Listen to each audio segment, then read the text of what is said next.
Good morning, everyone. I believe it's now Sunday. So, Sunday, November 3rd, 2024. Could you believe we're in the third day of November? We're 2 days away from Election Day here in the U.S. Time keeps on ticking, ticking, ticking. Anyway, folks, this episode has been brought to you by Spotify for podcasters. It's a great way to start your own podcast. I was with them when they were Anchor FM, but either way, Anchor, Spotify, I enjoy this platform. I'm happy I figured a way to get back on. If I decide to sit down and figure out how to do this Riverside thing, maybe I'll use the Riverside platform, but I'm happy enough that I'm able to start. I really felt bad, man. And in case you guys were wondering where I was, because I wasn't making any episodes since I think July 20th was the last episode I made. I was in New York City at the time, and then I just couldn't access it. I could no longer publish from the Spotify platform. I was only able to upload files. So in case you were wondering what I was doing these last 3 months, I was making videos. I was out there in the community making YouTube videos, making Instagram videos, TikTok videos, basically just making videos with my camera, which I still do, by the way. But you know what? It's getting cold. Okay. Oh, I was hitting open mics too. That's another thing. But open mics, I mean, both these things, open mics or out in the street making my videos, it takes a certain amount of energy. Sometimes I have the energy to do it. Other times, I don't, And for those days and nights when I don't have the energy, I like to know there's something I can do constructively at home. There's only so much TV I could watch. There's only so many naps I can take. And when it's cold, I need something to keep my mind active. And podcasting is it. I will hit podcasting back hard and heavy. I love podcasting. I never wanted to stop anyway. I just had some technological hurdles which I needed to overcome. Anyway, I hope everybody had a good Halloween. How was your Halloween? Did you take the kids trick-or-treating? Did you go to a party? Did you take your loved one out for dinner? I walked around up here on Halloween. They had like a bar crawl up here. They got this place called Fremont Street. So I was walking around. I didn't know. I actually was going to go to a comedy show. I like to interview comedians and musicians outside of open mics and shows now. That's one of my hobbies.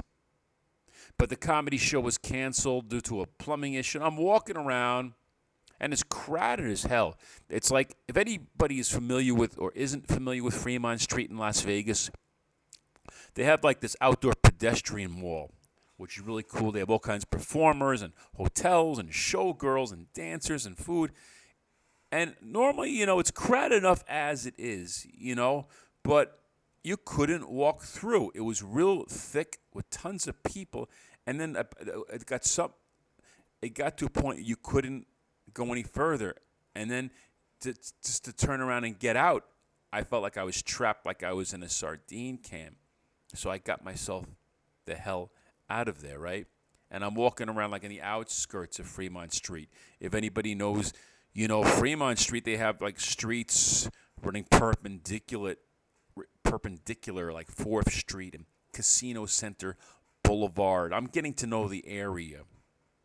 But there was a guy speaking with an amplification device talking about Jesus and Christianity.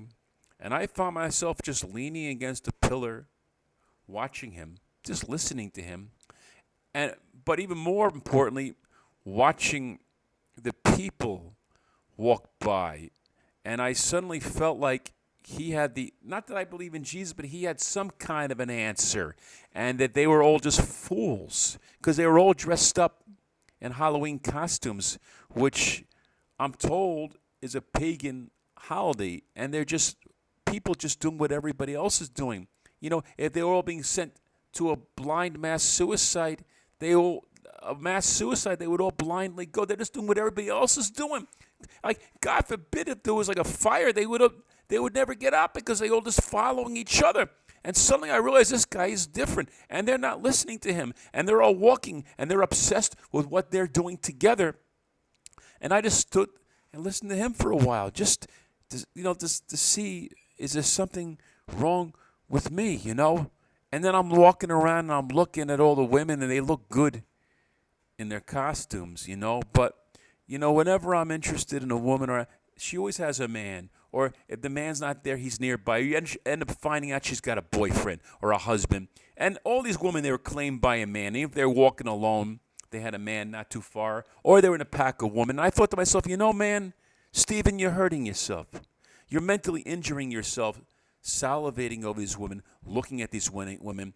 Stop looking at them. So I just took my baseball cap and I pulled it over my eyes.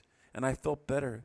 I felt free. I felt blind of their temptation and their psychological cruelty.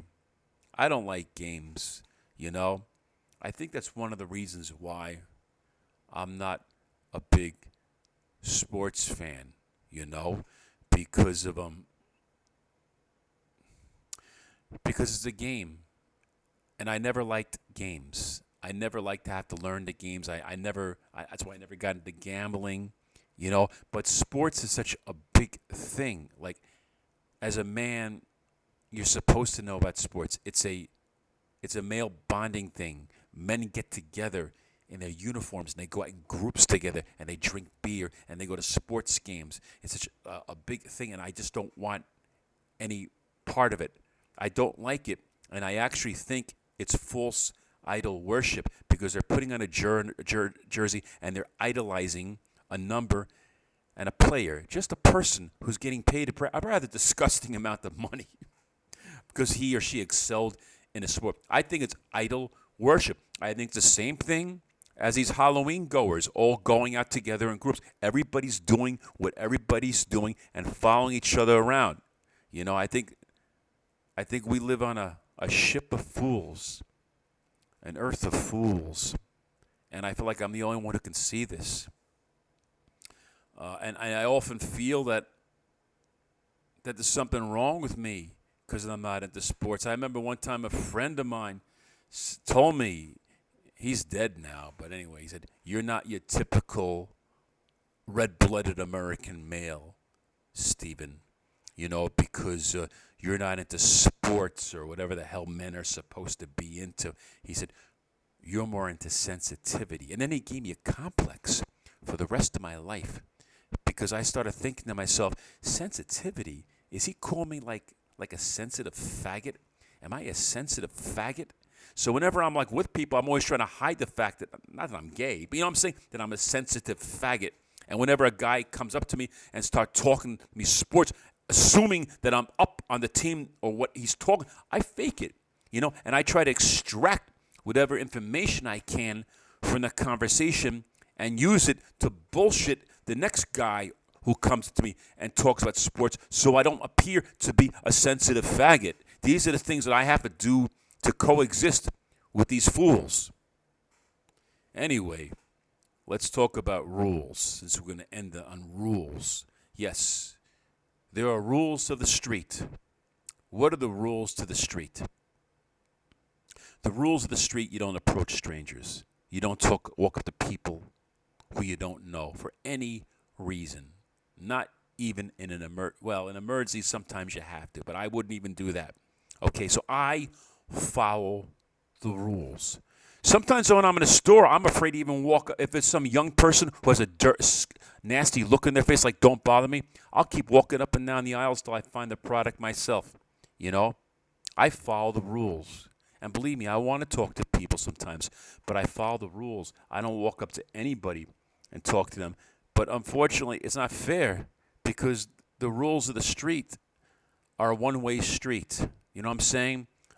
Every day, on any given day, I'll have 5 people approaching in one day, random things like asking me if they can use my ID to buy them alcohol in a store, just saying, hey, yo, like we know each other, or walking up to you when I'm sitting down eating my sandwich, asking me to push them in their electric wheelchair because it broke down, offering me a few dollars and never gave me. I didn't expect the money, but I'm freaking eating, or walking up to you when I'm eating, yes, and trying to get me to sign up to vote or vote for their favorite because they're getting paid to salute when I'm eating, okay? Or people walking up to me trying to sell me, an oversized pair of jeans because they want to make $1, or constantly standing in front of the store. They approach me all the time. Do I have a sign on my head that says walk up to me? Why is it okay for you to walk up to me, but I can't walk up to you? Follow the rules. I follow the rules. I don't talk to you. I don't bother you, all right? Whatever I need, I don't bother people, so follow the rules and don't approach me. It's not fair that you can come up to me, but I can't walk up to you.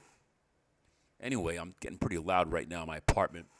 I didn't mean to, but what can I say? I get a little loud sometimes. I'm having a conversation with myself. I have to learn to tone it down.